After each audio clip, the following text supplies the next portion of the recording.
March 29, 2025. Gihing Hagonoy Dawag del Sur is expected to experience a warm and humid day with a chance of afternoon thunderstorms.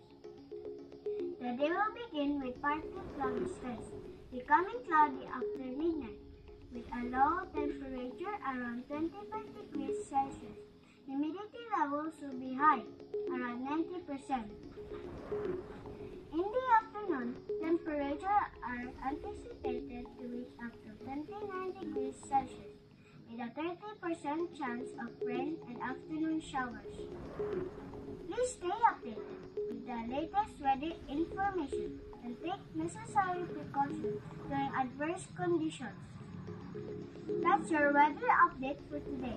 Remember, whether you're heading out for a walk or planning your commute, keep an eye on the forecast as conditions can change.